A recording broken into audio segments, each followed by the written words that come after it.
Por que deixamos de fazer algo prejudicial à saúde? Quando o ser humano deixa de fumar, por exemplo. Por que ele deixa de fumar? Fumante. Estado de consciência. Será? Consciência mais pesada. Por que a consciência está pesada? Porque é errado. Por que acha que é errado? Faz mal. Tá, mas Faz mal à saúde. Mas aí voltou lá no começo da pergunta.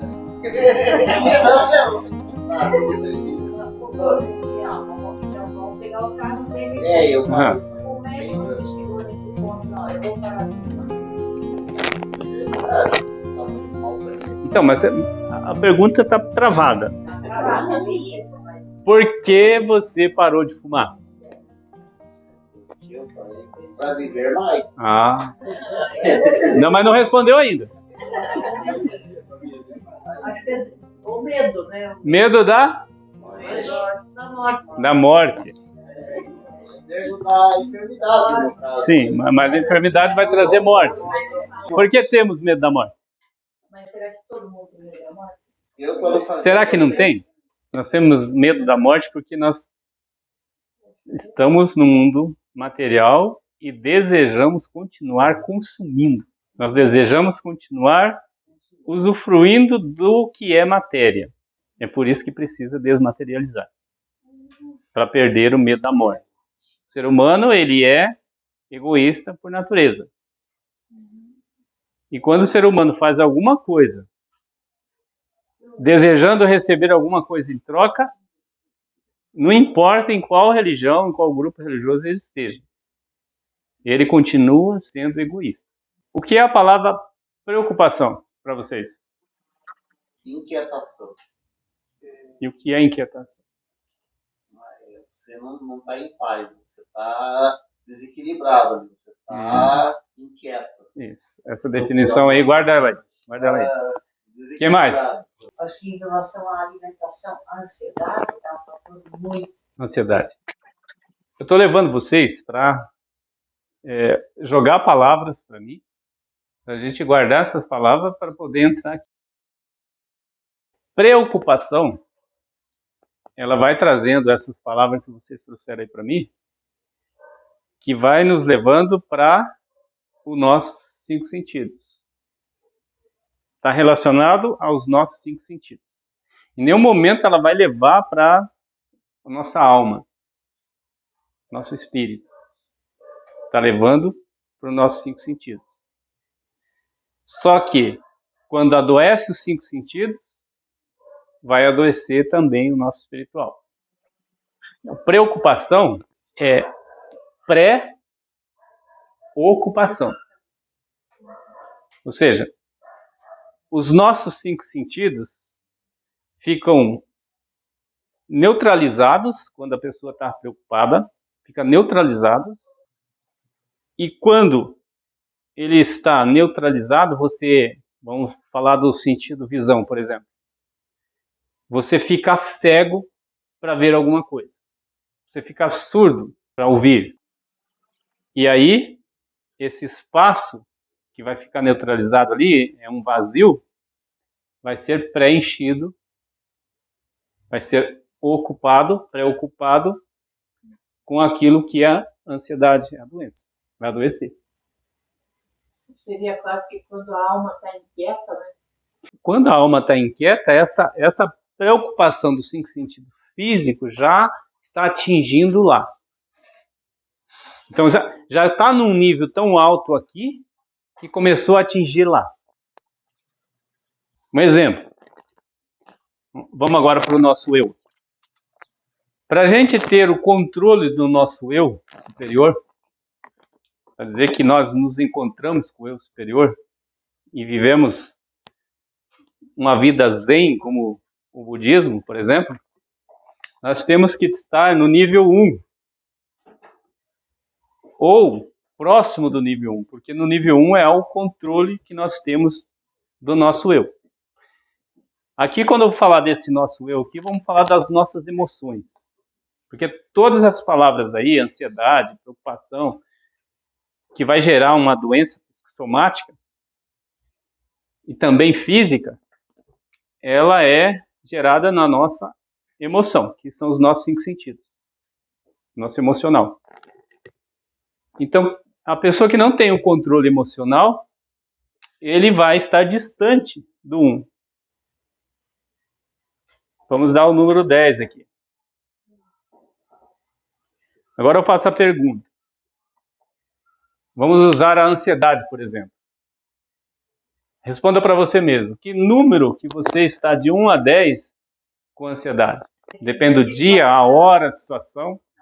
Porque deixamos entrar nesse espaço vazio, essa preocupação, que é um pensamento, como disse Augusto Cury, pensamento acelerado, que vai ficar pensando que algo vai acontecer e aquilo talvez nunca aconteça e a pessoa vai adoecendo. No caso, por exemplo, quando eu começo a ter problema de trabalho, muita coisa para fazer, e começo a ficar estressado assim, começa a me dar coceira assim, eu vejo, eu tô muito estressado, tô muito cabeça cheia.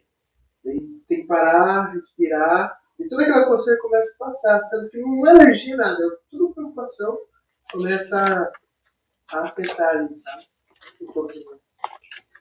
Então, essa preocupação é uma desordem. Então, quando os nossos pensamentos eles não estão ligados na fonte geradora de energias positivas para nós, que nós desligamos dela por algum motivo, essas energias negativas vão chegando em nós e vão criando desordem em nós. Então é preciso fazer o autocontrole para que a pessoa esteja preparada para receber as energias positivas. Lembra da Shekinah? Que ela está mandando luz, força para nós, positiva e negativa. Nós vamos escolher como nós vamos receber elas. Mas receber de que forma? Ela vai chegar em nós de qualquer forma. Nós temos que estar preparados para ela. Se nós não estivermos preparados, nós vamos receber a energia negativa. Agora, se estiver preparado, vamos receber a positiva. Dependendo da situação, uma pessoa que nas suas áreas de conflitos internos com o seu eu, começa a chegar muito próximo do 10, ela não está tendo um controle, uma gestão do seu emocional, e ela vai perdendo a vontade de fazer as coisas. Essa força que nós temos que ter para manter aqui, primeiro vai começar de uma conversa interior que nós temos que ter com o nosso eu. Então, eu vou fazer a pergunta de volta. Uma outra pergunta. Vocês falam com vocês mesmos?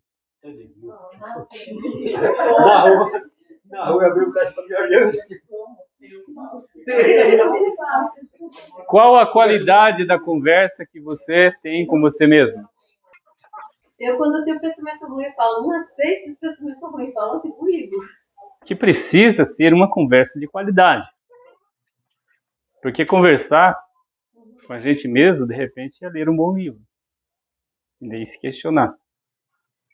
Porque às vezes a gente pode sair na rua aí falando em línguas, né? Não vai resolver nada. Lembra disso aqui? Corpo e alma. Nós temos Keter, que representa o Criador. Aí quando a gente está falando de nós, seres humanos, não tem mais Keter. Porque quem representa o ser humano é a da arte. A arte está invisível, assim.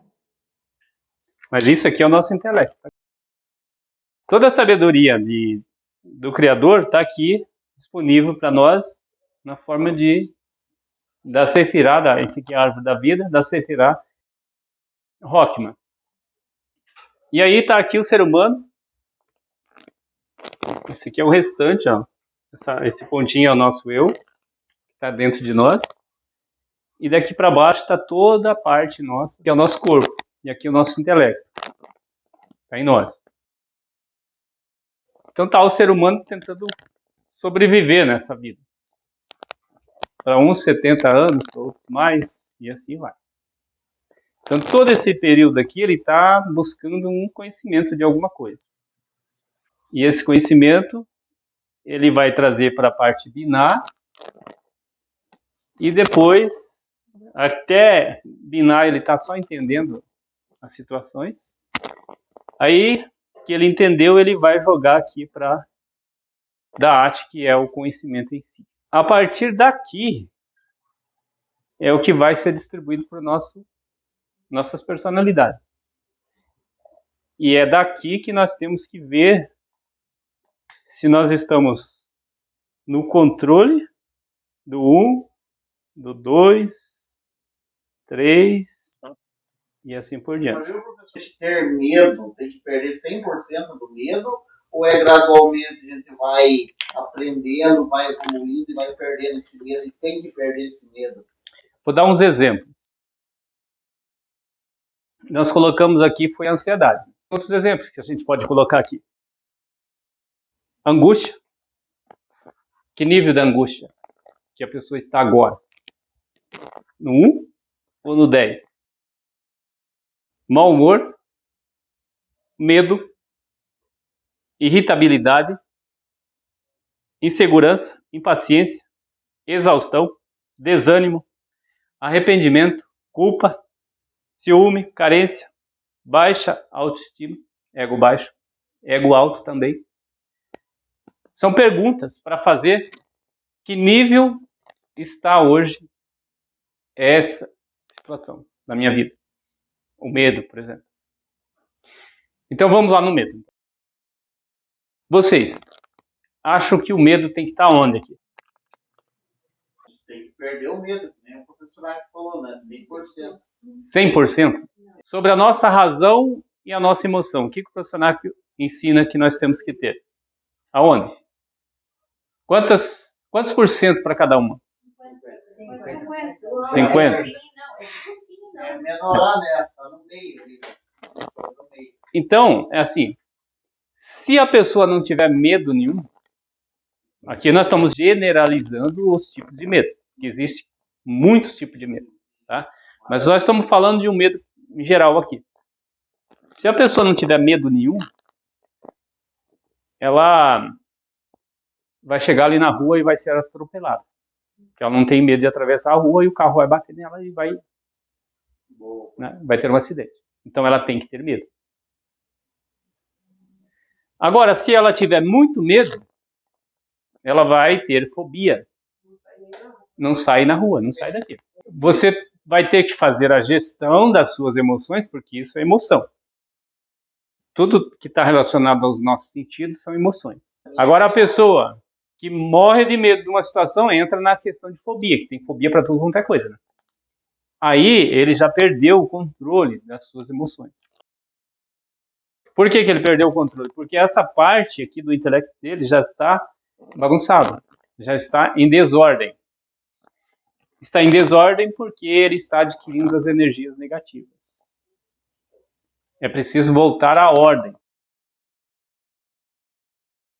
E essa aqui, ó, ela extrai informações. Binar é uma parte do nosso intelecto que vai extrair informações. Então você tem medo, você está extraindo uma informação que o cerol pode matar uma pessoa. Só que você tem que agora ter o conhecimento do que você pode fazer para isso não ser prejudicial a você e a outras pessoas. Quando você faz isso, da arte está sendo aquele canal, aquele portal onde você está colaborando com o próximo e consigo mesmo. Aí aqui se divide. Isso aqui, ó. O problema do ser humano é ele deixar dividir o conhecimento que ele tem da arte. Porque nós temos essa capacidade, nós somos egoístas. Fizemos todo o nosso trabalho aqui com o nosso intelecto. Vamos lá, buscamos, estudamos. Quando está estudando, está indo lá dentro de Rockman, pegar as informações que tem lá, sabedoria. Trouxemos para cá para o entendimento, fizemos um trabalho e conhecemos a situação. A partir que a pessoa conhece a situação, ela pode ser a pessoa que vai trabalhar agora para o bem ou para o mal com essa situação. E se essa pessoa decidir trabalhar para o mal, ela vai conseguir fazer o mal agora. Porque ela passou ali imaginário, ela conseguiu alcançar. Agora ela tem aquilo tudo que o Criador deixou para ela, ela adquiriu. Então agora ela tem poder de fazer coisas. O Criador não vai interferir mais. E não interferiu antes. Ele só criou todos nós com a mesma capacidade. Agora a pessoa tem um conhecimento para fazer coisas. E aí entra a maior força do universo que nós temos. Qual é? Agora, Keter apagou para ele. Agora ele tem da arte, tem conhecimento. E quanto mais ele vai distribuir o conhecimento que ele agora está tendo de coisas, mais ele vai receber. Uma pessoa que não tem o conhecimento vai ser tirado mais conhecimento dela. E aqui tem, mais vai ter. Só que ele agora tem uma força, a maior força do universo está com ele, que é o livre-arbítrio. O poder de fazer escolhas para o bem ou para o mal. Aí é por isso que existe pessoas fazendo mal. Porque mesmo que não conhecia, não adquiriu todo o conhecimento que existe, porque ninguém consegue todo o conhecimento. A gente está direcionando alguma área que ele fez a busca. Um médico, por exemplo, você está, tanto faz, qualquer profissão. Ele adquiriu conhecimento. Agora ele está apto para executar a sua função. Ele pode executar a sua função para o bem ou para o mal. Um químico. O químico pode usar o conhecimento que ele tem da química para fazer o bem ou para fazer o mal. É o livre-arbítrio dentro do conhecimento que ele adquiriu. E o conhecimento não vem por milagre sobrenatural. Ele vem por estudo, por busca, por trabalho, por ação. E isso é controlar as suas emoções. Porque nós aqui temos que controlar a emoção. Porque hoje, no estado que nós estamos, como um estado de ser humano vivente, sendo o holograma da nossa consciência, nós temos que trabalhar as emoções que estão em nós. Que é isso que nós temos que fazer. E quando nós trabalhamos as emoções que existem em nós, nós estamos construindo um mundo igual, são frequências que nós estamos construindo, lá do outro lado, que é o reino 7. Nós estamos no reino 6, fazendo a gestão das nossas emoções para construir o próximo mundo nosso um lugar com frequências iguais para a gente continuar a evolução. É isso que nós estamos fazendo aqui. A missão nossa é isso. Vivendo em paz com a consciência, nós estamos encontrando Deus. Porque esse pontinho que nós temos aqui é a ligação que nós temos com o Criador. Se o ser humano não consegue viver em paz consigo,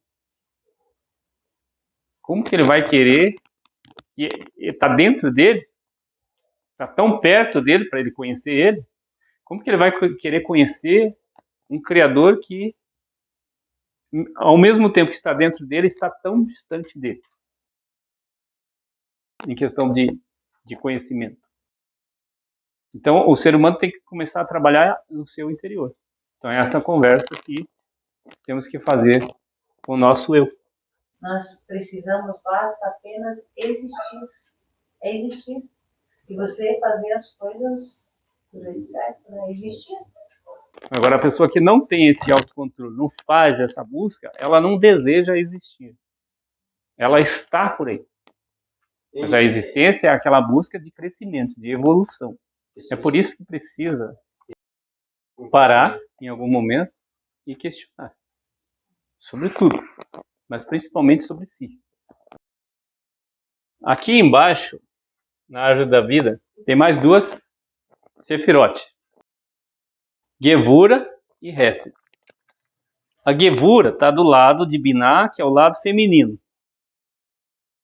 Hesed está do lado de Hokmah, que é o lado masculino. Gevura é justiça, é força. E desse lado está Hesed, que é o amor. Uma pessoa que é só força, Gevura, razão, Se ela for 100% razão, ela explode tudo que está na frente dela. Ela tem que ter equilíbrio. E se ela for só resto, emoção, da mesma forma. Ela vai ser aquela pessoa que todo mundo faz o que quer com ela. No meio, nós temos lá em cima Keter e nós temos Malhut aqui embaixo. Essa linha aqui é o que a Bíblia diz lá, que no meio do jardim havia uma árvore. A árvore do bem e do mal. A árvore do conhecimento, que é o conhecimento do Criador. O mal é porque é matéria, que é aqui onde nós estamos. É preciso pegar essas duas forças que temos aqui, aproximando ela da linha do meio, nós estamos no equilíbrio. E é o que precisamos ter. Aí entra aquela dos 50% lá. 50% razão e 50% emoção. Aí vai dar frutos. Quando você traz para o meio, para o equilíbrio, essa sefirá aqui, a Yesod, ela representa no corpo humano os órgãos de reprodução. É aquilo que vai gerar. Então isso é o dar frutos. Tá? Está dentro. Na verdade seria mais assim. Eu fiz meio para cima aqui, que eu quis fazer numa reta. Né? Ela é um pouquinho. Então a árvore da vida, ela está representando o ser humano. Agora o fruto da árvore, aquilo é metáfora. Adão e Eva é metáfora. Porque Adão e Eva é isso aqui, ó. A nossa emoção e a nossa razão. É você tentar trazer todas aquelas situações de emoções que temos para o centro, para o eu. Quando você traz para o seu eu, você está fazendo autocontrole das emoções. Está trabalhando esse delta aqui, ó. Quando você trabalha ele, gera Da'at. Aí tem mais um trabalho para fazer, que é você usar o livre-arbítrio a favor do bem maior. Porque se você tem agora, já trabalhou, conquistou, é uma pessoa que teve o autocontrole, está mantendo suas emoções aqui próximo ao 5. Mas você não trabalhou agora o seu livre-arbítrio, você começa a fazer coisas que vai gerar energias negativas. Vai gerar desordem novamente. E aí esse processo vai ter que recomeçar. Aquela história do vaso do governo, mas tem que quebrar o vaso e fazer de novo, não tem nada a ver com isso aí, né? Aquilo lá é você pegar você todo dia, conversar com você, perguntar para você como foi o meu dia hoje, o que eu fiz de bem, o que eu fiz de errado, corrigir e amanhã ser melhor do que hoje. Você tem que mudar o teu vaso, cada um de nós tem que mudar o nosso vaso. Com o quê? Usando Biná. Aqui, ó. Usando Biná, porque Biná vai extrair todo o conhecimento que você teve. Por exemplo, é o lado Biná seu que vai parar e ouvir de você o que eu fiz nesse dia. Vai extrair. Ah, hoje eu fiz tal coisa, extraiu. Hoje eu fiz tal coisa, extraiu. Vai extraindo. E agora tem um trabalho para ser feito. Não é colocar nas mãos de Deus e deixar que Deus vai fazer. Não vai acontecer nada. Quando você extrai, automaticamente vai cair aqui, ó, em Gevura. Porque ela vai estar analisando, julgando e te posicionando agora o que você tem que fazer. Então tá aqui, ó. Justiça. Ela vai fazer você ser justo. Por isso que a justiça de Deus, ela está acima de tudo. Por quê? Porque no período da sua vida, 50, 60, 70, 80 anos, você praticou alguma coisa. Quando partirmos daqui, a nossa consciência vai fazer todo esse processo aqui automaticamente. Vai cair aqui, ó. Vai entrar na justiça de Deus. Se nós, seres humanos, não tivéssemos praticado nada de escolhas erradas, quando Deus olhasse para nós assim, os atributos dele que estão na árvore da vida, nenhum poderia ser maior do que o outro. O amor, a justiça, tudo. A sabedoria dele, tudo teria que estar no mesmo nível. Só que hoje, quando ele olha para nós, acende a luz aqui, ó, na justiça. A morte de Jesus não pagou os meus pecados e nem o pecado de vocês. Ele veio ensinar como nós devemos fazer. Ele foi um exemplo. Então, todo aquele que fizer igual a ele, ser de santo como eu sou santo, disse ele, esse ser santo não é ser algo sobrenatural, não é só viver fazendo as coisas certas. Agora, não adianta nada você achar que Jesus morreu por ele e agora não precisa fazer mais nada. Isso não está escrito que é assim. Nós temos na Bíblia o Jesus original e nós temos aqui anunciado um Jesus falso. Então nós temos que saber extrair ali da leitura da Bíblia o Jesus original. Não aquele que Roma inventou lá para concorrer com o judaísmo. Porque Roma inventou um Jesus loiro, um Jesus que faz tudo para você. E você põe na mão dele e está tudo certo. Quando a Bíblia fala assim, ó, vou citar alguns nomes aqui. Moisés, em verdade te digo. Né? E tem outras coisas. Quando a Bíblia repete 2 vezes uma fala, o que vocês acham? Por que repete 2 vezes? Apacenta minhas ovelhas, uma vez, apacenta minhas ovelhas outra vez. E Pedro se indignou, né? É mesmo? Por que vocês acham? Por que é 2 vezes? Por causa do erro. Porque falar uma vez não adianta, tem que falar 2. Não. A pessoa entender. Não. Em verdade. Ele está falando para uma única pessoa. Vou facilitar. Por exemplo, Moisés. Em algumas passagens está escrito lá, Moisés. Advertência? Não. Em verdade, quem não nascer de novo, né? Em verdade. Por quê? Esse aqui somos nós. Esse é o nós, mas esse é o nosso corpo. E aqui, vou fazer aqui. Nós, a nossa consciência. Só para a gente entender. Moisés. Em verdade. Tá? Por quê? Ele está mostrando para nós que nós não somos só esse corpo. Esse corpo aqui nós estamos usando ele. Então, quando vem uma exortação, uma conversa, alguma coisa, que é direcionada à nossa alma, é repetido 2 vezes. Porque fala para o nosso. Aqui o termo em hebraico é neshoma e é nefesh. Então está relacionado ao nefesh e à neshoma. Ao corpo e à alma. Entre o material, vou fazer fora aqui, ó. Material e o espiritual. Agora nós estamos vivendo nesse mundo, então nós estamos usando o material para poder construir o nosso lado espiritual. Então nós temos que saber viver, controlar nossas emoções, que é o que nós vimos aqui, entre 1 e o 10, saber manter o equilíbrio.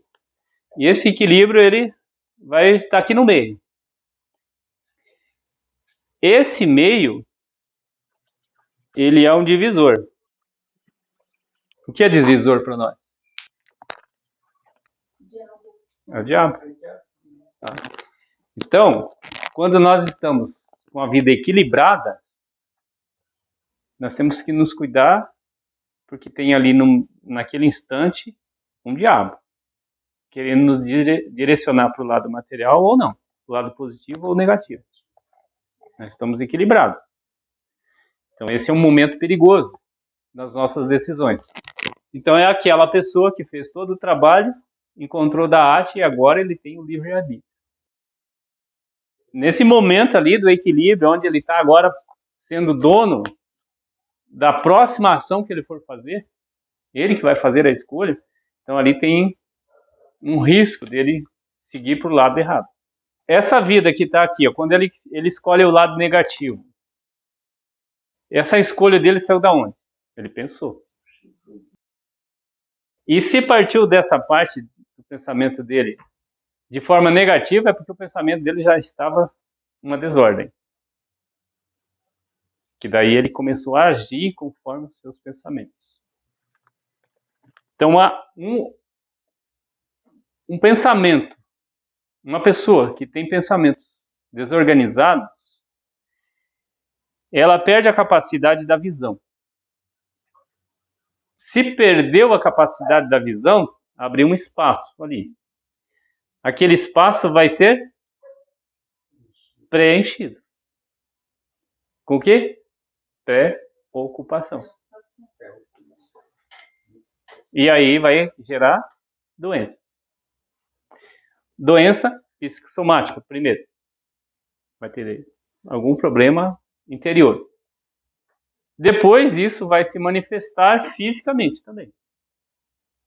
E vai atingir essa parte dela aqui, ó, da alma. Então ela perde a capacidade da visão. A primeira coisa que um pensamento desorganizado faz no ser humano é perder a capacidade da visão dele. Ele não enxerga mais o que está à sua frente. Ele começa a tomar decisões por caminhos errados. O que a Bíblia fala do olho? Os olhos são janela da alma, luz para os seus caminhos. Dos 5 sentidos que nós temos, eles são assim, o que sobrou daquele ser humano evoluído. Nós tínhamos mais sentidos, nós fomos evoluindo. Vai chegar um dia que a gente vai ganhar mais sentidos, vai aperfeiçoar o sentido que nós temos. Mas a visão, ela é um portal que nós temos, que ele se relaciona diretamente com a luz divina. E qual é o equilíbrio da nossa visão? Tem um delta aí. Tem o olho esquerdo, o olho direito e terceiro olho. Grande filha. Tá. E é ela que tem aquela ligação com o que é sagrado. Então é a visão. A visão nossa não é só os olhos que estão aqui, mas também o que está no interior, oculto, para nós. Mas que a ciência já provou que ele existe. Agora, a ligação que nós temos com o superior, isso aí é quântico, isso aí a gente tem que perceber, como os evangélicos dizem, com os olhos da fé. E aí a gente tem que entender o que é fé. Né? Vamos recapitular aqui um pouquinho? Lembra que vamos lembrar as palavras que a gente falou aqui, algumas delas? Ansiedade, para a gente fazer o controle das nossas emoções. Medo, angústia, tristeza, mau humor, irritabilidade. Isso tudo são dissonâncias quânticas dentro de nós. Aquela vibração que a gente tinha que ter está virado bagunça. Aqui na instalação elétrica, se tiver alguma coisa fora, também acontece um curto-circuito. E da mesma forma, no nosso corpo, se alguma coisa estiver errada, vai causar um curto-circuito. Então isso é dissonância quântica. E aí nós perdemos o senso das coisas, quando isso acontece. O cara que tem muito medo, ele vai ficar em casa, trancado em casa. O cara que tem muita ansiedade, e assim por diante, ele vai adoecer. Toda pessoa vai adoecer. Agora a gente pode fazer uma ligação aqui com essa dissonância, essas preocupações que entram através desses espaços vazios que a gente causa, que a gente não consegue ter o controle emocional. A gente pode levar eles lá aos censos dos japoneses lá. Quem viu já os censos deles? Quem já estudou alguma coisa sobre o censo deles? Esse é um estudo muito importante. É interessante a gente pesquisar sobre isso. Que é o censo da organização. Quando eles estão com um projeto numa empresa, em algum lugar, ou na casa, ou na vida da pessoa, ele cria um hábito de organização e organiza tudo. O que estiver bagunçado, ele tem que organizar. A pessoa tem que fazer a coisa de acordo. Então, a pessoa que está com suas emoções bagunçada, em desordem, ela não vai ter essa organização. Ele perde esse senso. É tipo um padrão. É um padrão, isso. Tem o senso da limpeza. Retira de dentro dos seus pensamentos tudo aquilo que não presta. E retira do físico também. A saúde, a higiene, autodisciplina, utilização. Então, a pessoa perde esse senso. Ele deixa de ser um vivente de acordo com o bem e começa a fazer coisas erradas. Viver em ambiente errado. Por quê? Porque perdeu lá atrás o controle, ele não foi gestor das suas emoções. A vantagem de fazer esse controle, essa gestão do nosso lado emocional, que são os nossos 5 sentidos, desejos, que nós sabemos que desejo é oração, então fazer o controle daquilo que nós desejamos. Porque nós podemos estar desejando coisas erradas. E aí nós vamos estar chegando para o 10, daqui a pouco. Para a gente manter o equilíbrio, nós temos que fazer essa gestão. Então, a vantagem dela, eu anotei aqui algumas coisas. Uma pessoa que faz a gestão do seu lado emocional, ela tem relacionamentos duradouros.